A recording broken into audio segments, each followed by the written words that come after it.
지난 시간에 이어 그들이 힘쓰니라 라는 제목으로 계속해서 말씀 증거토록 하겠습니다. 우리 옆 사람과 이렇게 한번 인사할까요? 우리는 함께 부흥을 꿈꾸는 사랑의 교회입니다. 인사하겠습니다. 우리는 함께 부흥을 꿈꾸는 사랑의 교회입니다. 자, 이제 사도행전 강의 13번째 시간이네요. 지난 시간에는 우리가 은혜의 열매에 관해서 말씀을 나눴어요. 죄사함의 은총, 구원의 은혜를 입은 하나님의 자녀들의 삶은 분명히 달라야 한다. 왜냐하면 이 은혜에 합당한 열매가 우리의 삶에 있어야 하기 때문이다 라는 말씀을 나눴죠. 그래서 빌립보서 1장 27절 말씀 우리 다시 한번 읽겠습니다. 오직 너희는 그리스도의 복음에 합당하게 생활하라. 여기서 합당하게라는 이 단어가 가치에 맞게라는 뜻을 갖고 있다고 그랬죠. 그래서 그리스도의 복음에 합당하게 생활하라 이 말씀은 그리스도의 복음에 그 복음이 가지는 그 가치에 맞게 살라.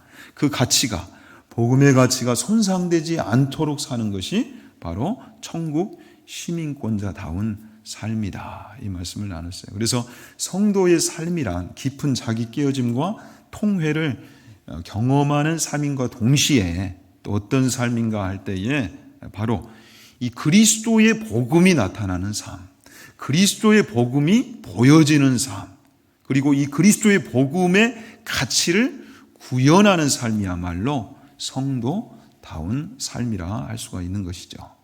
자, 이제 초대교회에 많은 이들이 몰려들었어요. 3,000이나 되는 많은 수가 교회의 일원이 됐단 말이죠. 그들이 성령의 역사하심을 따라 생명에 이르는 회개, 그 은혜를 맛봤는데 정말 그들의 삶에 이 복음의 가치에 맞는 그 생활이 있었는가? 그들 각자의 삶에도 그 은혜의 열매가 나타났고요. 또한 그들이 함께 모인 이 교회 안에도 그 은혜의 열매가 보여졌단 말이죠. 그래서 그들은 이 은혜의 소중함을 알아 은혜를 놓치지 않기 위해 은혜 받는 일에 열심을 냈어요. 은혜의 수단이 되는 그 일에 올인을 했단 말이죠.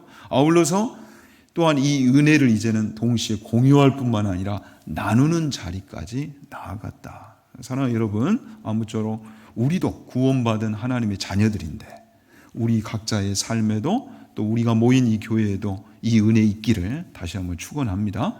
이 은혜가 있어야 되는 거예요. 자, 오늘도 주요 구절 하가예요. 구원받는 사람을 날마다 더하게 하시니라. 자, 부흥의 주체는 하나님이시죠. 은혜를 주시는 분은 하나님이시단 말이에요. 그런데 우리 역할은 무엇이다? 이 은혜를 마땅히 사모하고 구해야 하겠다. 자, 3번 하가합니다. 구원받는 사람을 날마다 더하게 하시니라. 구원받는 사람을 날마다 더하게 하시니라. 구원받는 사람을 날마다 더하게 하시니라. 지금 북경 동계올림픽이 한참 열리고 있죠. 지난주에는 이 쇼트트랙 결과 때문에 얼마나 시끌벅적했습니까? 이 올림픽에 참여하는 선수들의 메달을 향한 그 열망이 여러분 얼마나 커요, 그죠? 또 이들을 응원하는 또 국민들도 얼마나 그 열망이 가득합니까? 그래서 올림픽은 공정해야 되는데 편파 판정이 있고 오심이 있다 보니까 함께 이 결과에 대해서 아쉬워하고 또 그것을 뛰어넘어서 메달을 딸 때 온 국민들이 환호한단 말이죠. 그런데 올림픽 메달 이상으로 우리는 구원받은 하나님의 자녀로서 어떤 꿈을 향한 열망이 있어야 되겠어요? 바로 이 부흥을 향한, 부흥의 이 꿈을 향한 간절한 열망이 있어야 되는 거예요. 그래서 우리의 소원은 통일도 이뤄야 되고 또 우리의 소원은 부흥, 그래서 꿈에도 소원은 부흥, 이정성 다해서 부흥을 이루자. 아무튼 막 열심히 이 노래를 불러가면서 부흥의 꿈을 꿀 뿐만 아니라 또 이룰 수 있는 영광이 우리 가운데 있기를 축원합니다. 자, 그래서 여러분 아무튼 되면 좋고 안 되면 말고 이것은 꿈을 간직한 자의 자세가 아니에요. 그러니까 심리 상담가들도 제일 어려운 대상자들이 누구냐면 자포자기형 인생이에요. 될 대로 되라는 거죠. 의지를 상실한 인생은 너무너무 힘들어요. 그런데 이들을 이제 케어하는 부분에 있어서 그 방법 중에 하나가 무엇이냐면 목표를 세우는 거죠. 목표가 세워지면, 꿈이 생기면 도전하게 되어 있어요. 의욕이 생긴단 말이죠. 이 내용이 중요합니다. 여러분, 웬만한 꿈도요, 간직하고만 있으면 시간의 문제이지 거의 다 이루어집니다. 꿈이 생기면요, 잉태하는 거예요. 그런데 하나님이 기뻐하시는 꿈, 당연히 전능하신 하나님이 은혜를 주시고 돕고 계시기에 그 꿈은 이루어진단 말이죠. 그래서 우리 속에 이 부흥의 꿈을 향한 열망이 정말 중요한 거예요. 자, 이 부분에 있어서 무엇이 특별히 역할을 하냐면 우리의 믿음이 역할을 합니다. 히브리서 11장 2절 말씀 함께 읽죠. 믿음은 바라는 것들의 실상이요 보이지 않는 것들의 증거니. 이것을 쉬운 성경으로 읽어보면 믿음은 우리가 바라는 것들에 대해서 확신하는 것입니다. 또한 보이지는 않지만 그것이 사실임을 아는 것입니다. 그래서 우리 가슴 안에 꿈이 있어야 돼요. 목표가 있어야 한단 말이죠. 근데 꿈을 품지 않으면 텅 빈 가슴을 가지고 사는 인생은 허무하단 말이에요. 그런데 믿음이 있으면 이 삶이 가능해져요. 어떤 삶? 꿈을 품고 사는 삶, 목표를 간직하고 사는 삶, 이것이 가능해져요. 왜 그래요? 자, 이 믿음은 바라는 것들의 실상이요 보이지 않는 것들의 증거기 때문이에요. 그러니까 믿음이라는 걸 미리 당겨서 보는 거예요. 하나님의 약속을 통해서 미리 보는 거예요. 하나님의 약속. 하나님은 신실하신 분으로서 약속을 하셨다면 이 일은 시간의 문제일 뿐이지 이루어진 일이나 마찬가지라는 거죠. 그래서 그 믿음으로 그것을 품는 거예요. 품는 거예요. 그래서 믿음이 있으면 우리가 우리 삶 속에 있는 여러 원수 마귀가 우리를 넘어뜨리기 위해서 공격합니다. 그런데 그 모든 유혹과 또 두려움과 또 낙심과 불평으로부터 자유할 수가 있는 거예요. 믿음으로 이미 그 꿈을 품고 지금 도전하고 있기 때문에 믿음이 이렇게 중요하단 말이죠. 그래서 예수님도 마가복음 9장 23절에서 예수께서 이르시되 할 수 있거든이 무슨 말이냐? 믿는 자에게는 능히 하지 못할 일이 없느니라. 능히 하지 못할 일이 없다. 내 믿음이 크도다. 내 소원대로 되리라. 할렐루야. 믿음이 아주 중요해요. 믿음이 있으면 모든 것이 가능하단 말이죠. 여러분 왜 그렇습니까? 전능하신 하나님을 딱 붙드는 것이 믿음이기 때문이에요. 우리 믿음을 통해서 하나님이 원하시는 기뻐하시는 그 꿈을 향해 도전할 수가 있어요. 지난주 우리가 2022년도 우리 사랑의 교회 이제 사역 계획과 방향을 함께 나누었습니다. 목표가 생겼단 말이죠. 이제 무엇을 가지고 도전하면 돼요? 믿음을 가지고 도전하면 돼요. 정말 하나님이 기뻐하실 일이라면 이 목표 안에, 이 꿈 안에 하나님 기뻐하신 내용이 담겨 있다면 우리가 함께 믿음을 가지고 도전하면 이루어질 수 있단 말이죠. 사랑하는 여러분, 우리 안에 이 믿음이 있기를 다시 한번 축원합니다.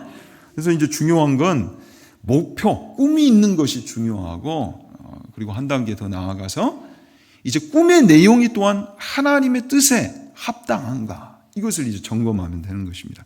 잠언서 29장 18절에 보면 묵시가 없으면 백성이 방자히 행하거니와 율법을 지키는 자는 복이 있느니라. 자, 보통 꿈이 없는 백성은 망한다. 그런데 사실 이제 이 구절은 더 이제 구체적인 내용을 담고 있어요. 그러니까 꿈만 갖는 것이 중요한 것이 아니라 그 꿈이 하나님의 뜻에 부합하단 말이죠. 그래서 이것도 쉬운 성경으로 보시면 계시가 없으면 백성이 제멋대로 날뛰지만 율법을 지키는 자는 복이 있다. 그러니까 이때의 이 묵시는 단순한 꿈이 아니요 하나님의 말씀을 기반한 꿈이에요. 그러니까 계시가 있는 꿈이란 말이죠. 선지자의 그 말씀의 기준으로 품는 꿈. 여러분 이 꿈이 있는 자 그리고 이 꿈을 향해 도전하는 자가 복이 있는 줄로 믿습니다. 그래서 우리 안에 꿈이 있느냐가 중요하고 그 꿈의 내용, 방향이 또 중요한 거예요. 그래서 예수님이 우리가 지금 요한복음 말씀을 지금 큐티하고 있는데 계속해서 이 부분을 지금 다루고 계시죠. 우리가 금요 기도회 때도 나눴지만 신앙에 있어서는 관점이 여러분 대단히 중요합니다. 관점. 그러니까 어디를 지금 바라보고 가느냐. 관점이 대단해. 우리 인생도 이 질문에 대한 답을 가지고 있을 때 복되다고 했어요.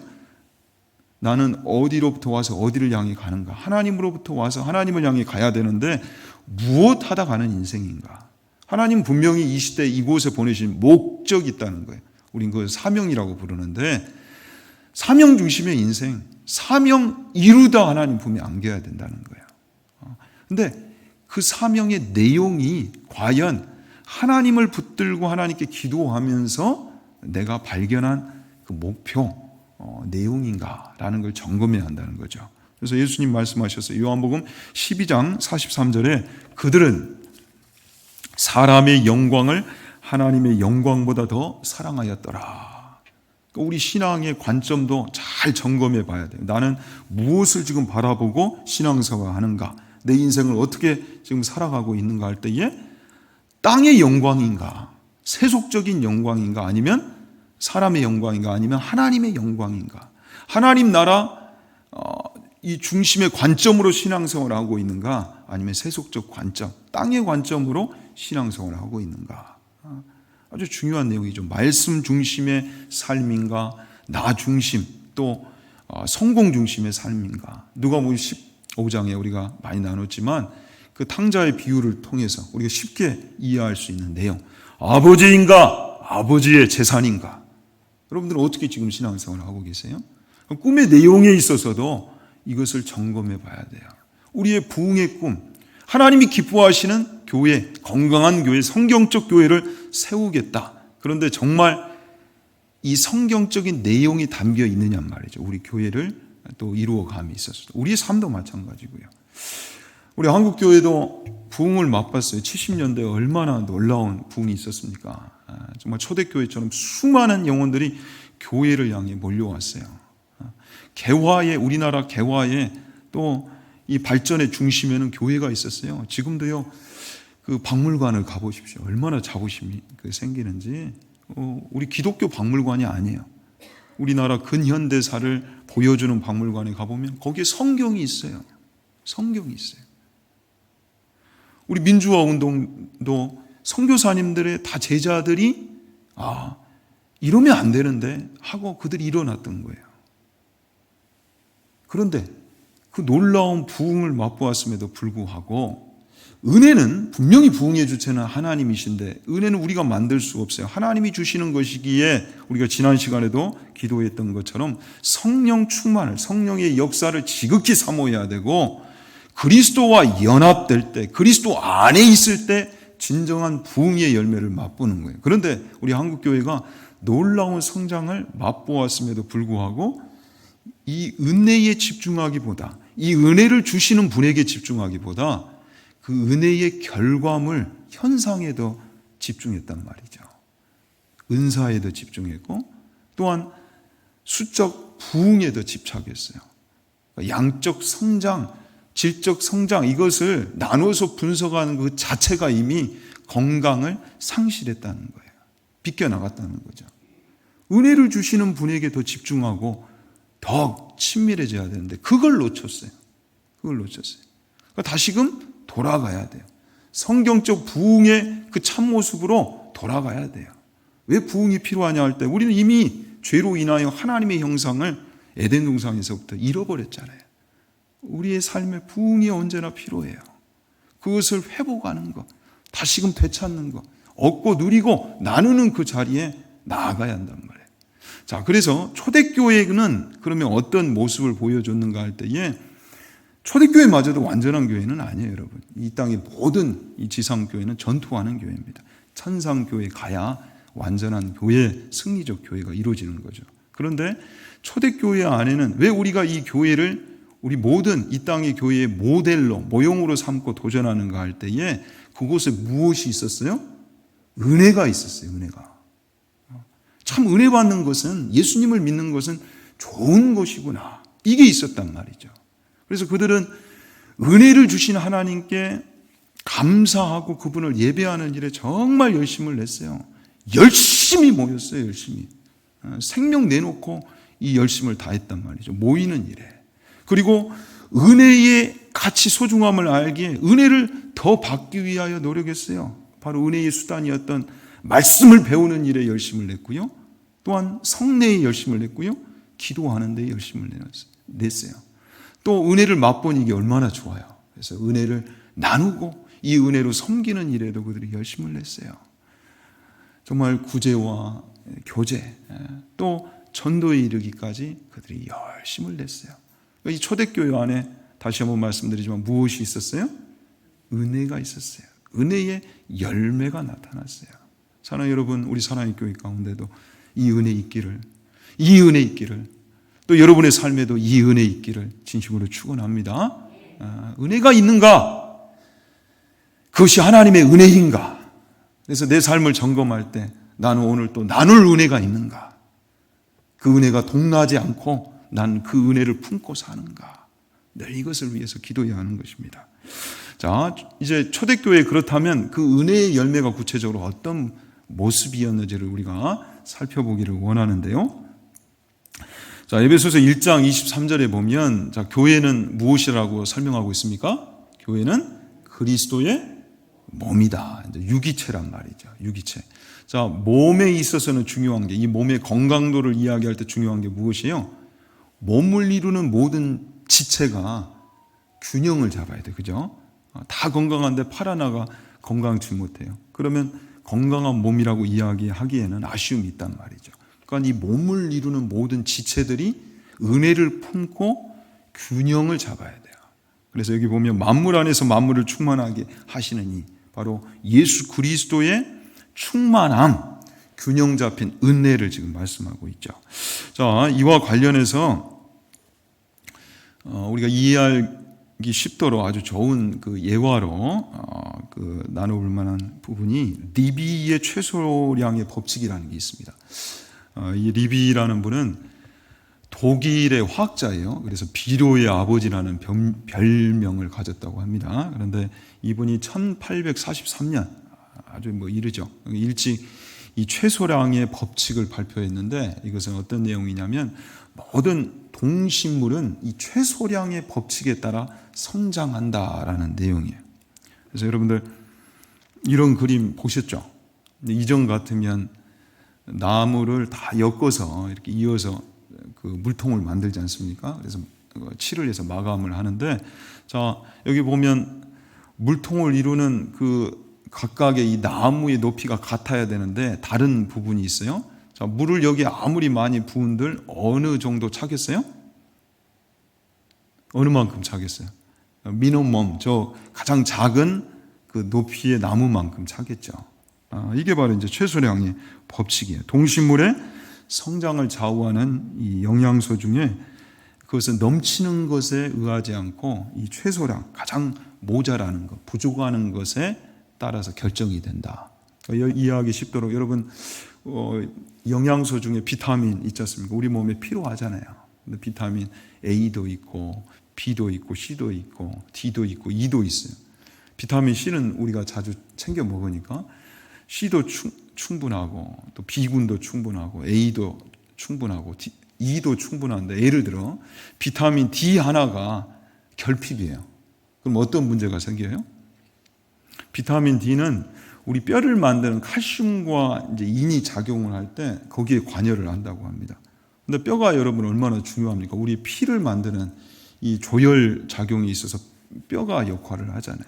그럼 비타민 A, B 다른 게 다 있는데도 D 하나만 부족해도 요 최소량 때문에 건강에 문제가 생길 수가 있다는 말이죠. 우리가 교회의 몸을 이룰 때도 마찬가지예요. 다 건강한 것 같아도 어느 지체가 지금 아파요. 근데 그 지체를 돌아보지 않아요. 교회가 이게 건강이 아닐 수 있단 말이에요.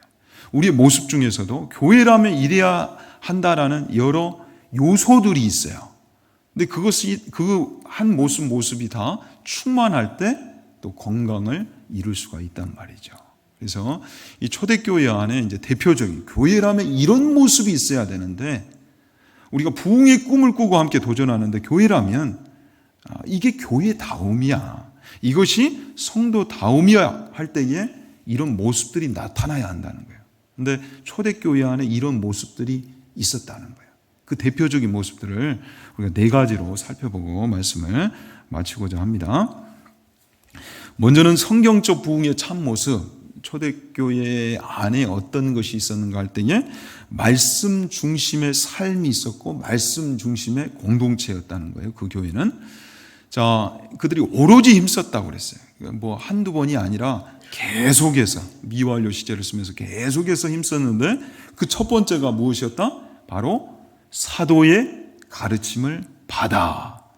그들이 말씀 중심의 공동체를 세워갔다는 거죠. 진리를 배우는 일에 그들이 정말 힘을 썼어요. 열심을 냈어요. 이 간절함이 있었어요. 우리 공동체도 확인해야 됩니다. 우리 공동체는 말씀 중심의 공동체인가? 또 우리의 삶은 말씀 중심의 삶인가? 그래서 무엇이 중요하다고 했습니까? 바로 큐티가 중요하다고 그랬죠.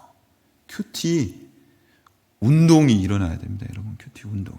운동이라는 것은 혼자 하는 것이 아니에요. 함께 하는 거예요. 서로를 격려하면서 함께 할 때 그것을 운동이라고 할 수 있어요. 우리 목자분들은 이거 계속해서 체크해 주셔야 돼요.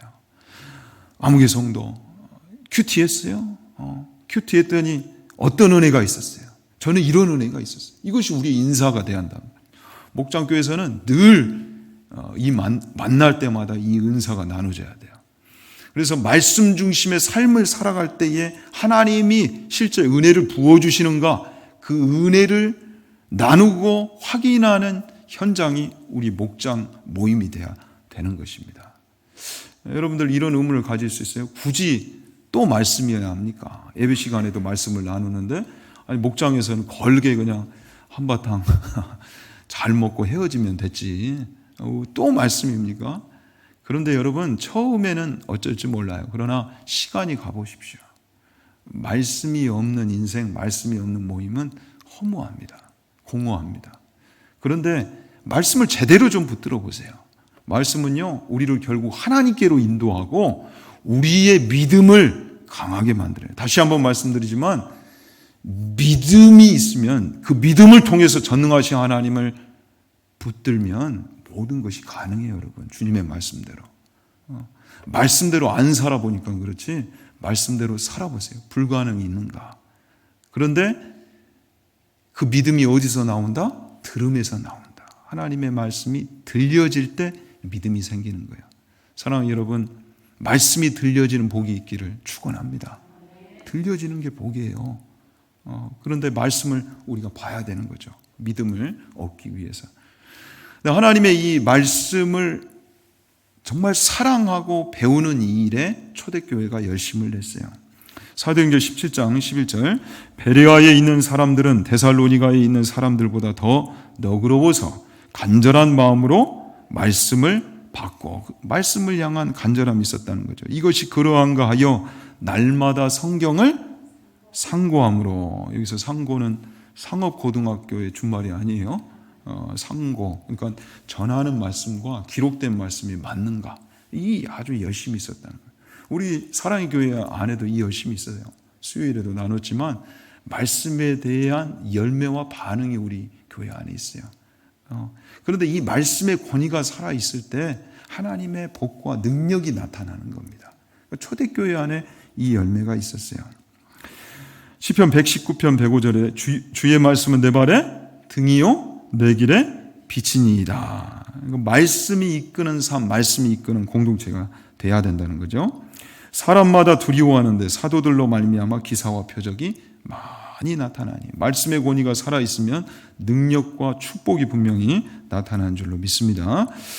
자, 그래서 우리 삶을 첫 번째로 점검합시다. 우리의 삶은 말씀 중심의 삶인가? 또 우리 교회는 말씀 중심의 공동체인가? 두 번째로 이 성경적 부흥의 참모습, 부흥의 꿈을 우리가 함께 꾸고 도전해야 되는데 그 내용이 있어서 또 무엇이 있어야 되는가 할 때에 예배 중심의 공동체여야 된다. 우리의 삶이 예배 중심의 삶이어야 한다. 여러분, 또 이것이 너무너무 중요한 것입니다.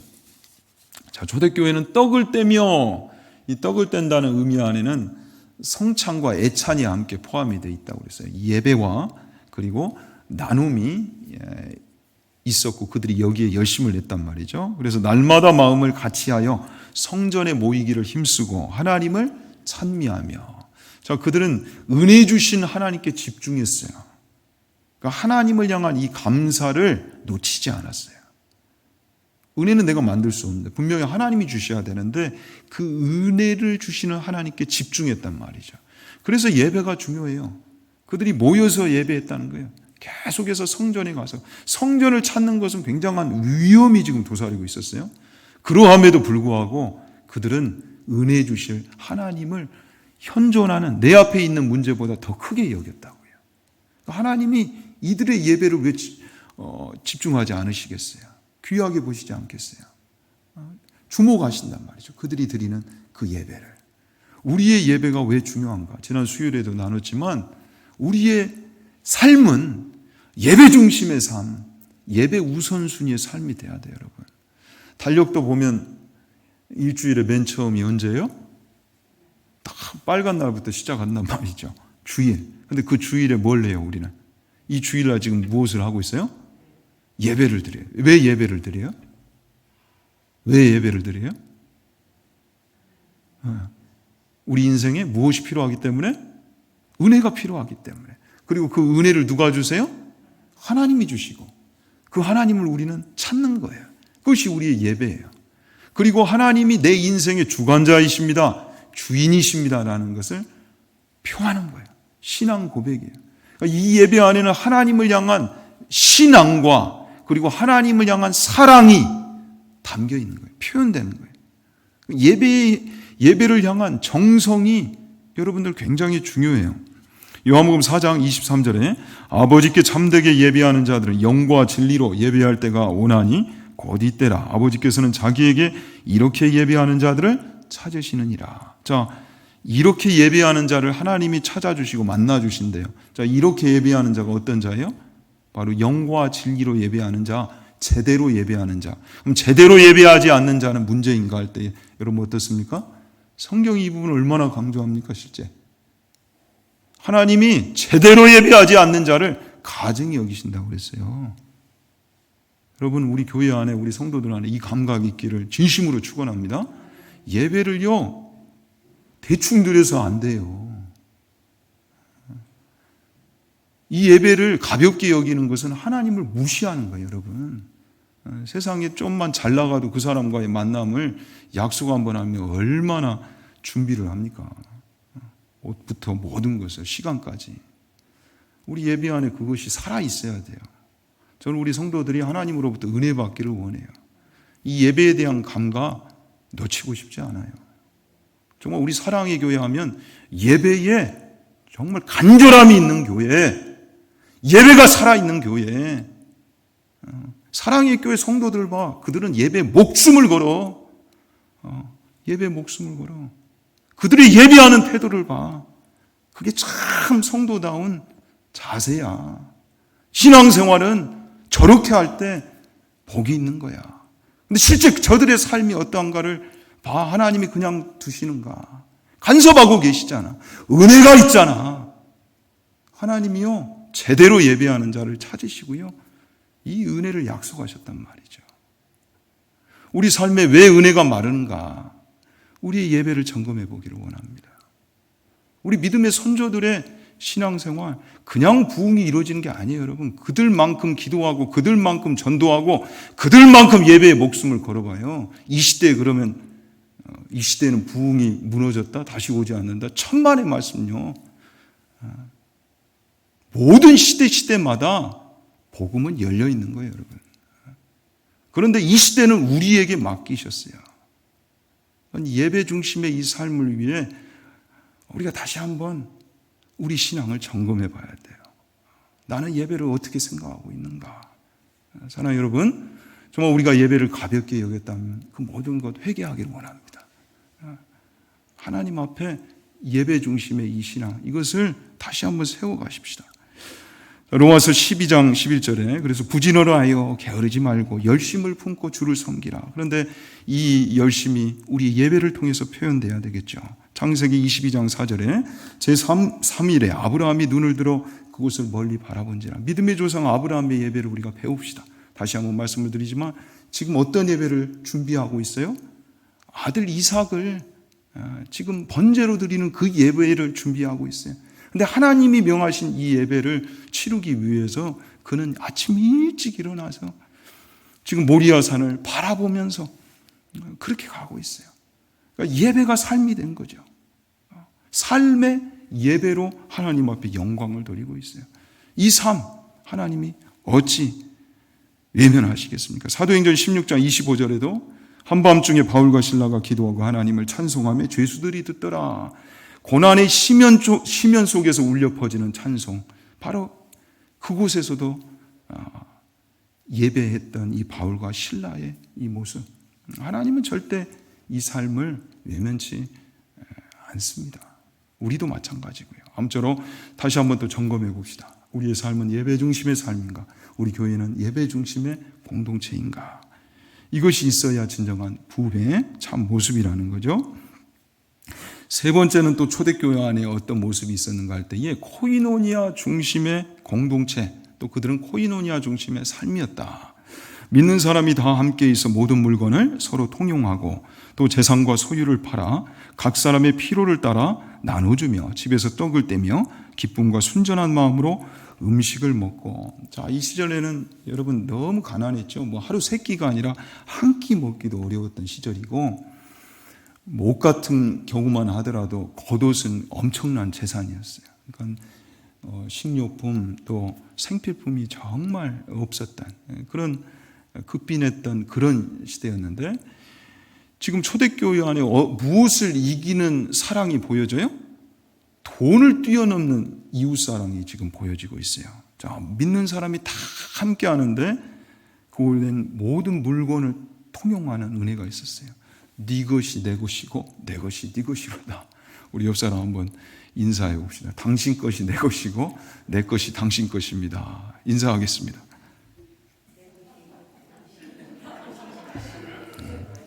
자, 말씀이 그렇다는데 영 믿음이 없으시네. 아마 이렇게 하십시오 하면 요즘 같아서는 뭐 이단 취급받을 거예요. 그런데 여러분, 이렇게까지는 못해도 이웃사랑의 정신만은 우리가 배워야 되잖아요. 이 나눔. 근데 여러분, 이 안에 얼마나 귀한 게 있는가 보세요. 자, 이 돈을 이기는 이웃사랑, 이 실천이 지금 초대교회 안에 있었다고요. 자, 이 코이노니아는 우리가 아는 대로 교제예요. 나눔이에요. 그런데 지금 이 코이노니아는 단순한 나눔이 아니었단 말이죠. 정말 존귀한 헌신과 이웃사랑이 담긴 코이노니아였어요. 어제 제가 이제 우연히 식사를 하다가 저희 아버님 모시고 함께 이렇게 식사하다가 이 설악산의 마지막 남은 그 지게꾼에 관한 이야기를 들었어요. 임기종이라는 분인데 이분이 이제 마지막 남은 지게꾼이고 무려 45년 동안을 이 지게질을 했더라고요. 그런데 뭐 얼마 벌지를 못해요. 시급이 8,000원이에요. 8,000원. 그 설악산 가보면 비선대 있죠. 거기까지 지게질을 하면 적어도 한번 옮길 때 젊을 때는 120kg를 들었고 지금 한 60kg를 짊어져서 이동을 한다는 거예요. 그런데 8,000원 벌어요. 근데 이분이 무려 45년 동안 그 번 돈이 1억이 넘습니다. 근데 자기 아내도 장애우고 아들 하나 있는 아들도 장애우기 때문에 이 가치를 아는 거예요. 어려운 사람들의 그 삶을. 그래서 그 1억 넘는 그 평생에 모은 돈을 다 기부했더라고요. 그러니까 가치를 알기 때문에 이 사랑을 실천할 수가 있는 것이죠. 이 헌신이 그래서 나오는 것이죠. 우리도 마찬가지예요. 은혜를 입었기 때문에 이게 가능한 것이지, 이 은혜의 소중함과 가치를 알기 때문에 이 이웃사랑의 의미가 어떤 것인지를 알기 때문에 도전을 할 수 있는 것이에요. 여러분, 돈이 얼마나 대단해. 이 땅에 돈이 갖는 능력이. 여러분, 돈을 선택하실래요? 영생을 선택하실래요? 예? 돈을 선택하실래요? 영생을 선택하실래요? 둘 다 선택이 불가능하고 둘 중에 딱 하나만 선택하라. 무엇을 선택하실래요? 헷갈려요? 자, 1번 돈, 2번 영생. 자, 1번 손 들어보세요. 난 그래도 돈이다. 자, 그런데 왜 우리는 영생을 선택해요? 이 가치를 알기 때문에 그래요. 세상 가서 물어봐요. 돈이 아니라 영생? 아니, 영생은 보여지지도 않는데 이건 바보예요, 바보. 계산을 잘못해도 한참 잘못하는 거예요. 그런데 우리는 영생의 가치를 알아요. 돈과 바꿀 수 없는 이 영생의 가치를 알기 때문에 이것을 선택할 뿐만 아니라 이 영생의 은혜를 전하는 그 자리까지 나아가고 거기에 헌신하는 삶까지 결단한단 말이죠. 이 가치를 알기 때문에 그래요. 그래서 예수님이 이 말씀하셨어요. 부자는 천국에 들어가기가 어렵다. 이거 어쩌면 좋습니까? 낙타가 바늘기로 들어가는 것이 부자가 하나님의 나라에 들어가는 것보다 쉬우니라. 자, 그러니까 제자들이 다 놀래버렸어요. 그렇다면 예수님 누가 구원을 받습니까? 그 당시에는 구원받는 그 자격을 이야기할 때 하나님이 인정해 주시고 하나님께 복을 받는 사람들이 당연히 구원받겠지 이렇게 생각했단 말이죠. 그래서 유대인들의 이 상식이라는 것이 사고관이 부자가 당연히 구원받는다 이렇게 생각했어요. 그러니까 섬기고 나누는 그 일보다 세상 이들과 마찬가지로 부를 축정하는 일에 소유에 더 올인을 했단 말이죠. 그러니까 바리새인들이 이것을 자랑했어요. 봐라, 내가 재산이 얼마나 많냐. 하나님이 내게 복을 주셔서 이렇다. 그러니까 나는 구원받는다. 니네들도 빨리 회개하고 하나님의 구원을 받으라. 이렇게 했단 말이죠. 근데 예수님이 이걸 완전 뒤집죠. 그렇다 보니까 이거 어쩌면 좋아요? 부자들은 천국가 어려운데 그러면 어떻게 구원을 얻습니까? 할 때 26절에 예수께서 그들을 보시며 이르시되 사람으로는 할 수 없으나 하나님으로서는 다 하실 수 있느니라. 구원은요 이 땅에 무엇을 우리의 자력으로 얻어지는 것이 아니에요. 하나님의 은혜로 주어지는 거예요. 그래서 이 가치를 알기 때문에 또 이 은혜를 맛보았기 때문에 이웃사랑을 실천하는 거예요. 거기서 나온 헌신이요, 이 헌신이 담긴 코이노니아가 초대교회에 있었다는 거예요. 그래서 빌립보서 1장 5절에 보면 너희가 첫날부터 이제까지 복음을 위한 일에 참여하고 있기 때문이라. 자, 여기서 참여가 우리가 아는 대로 코이노니아라는 단어를 쓰고 있습니다.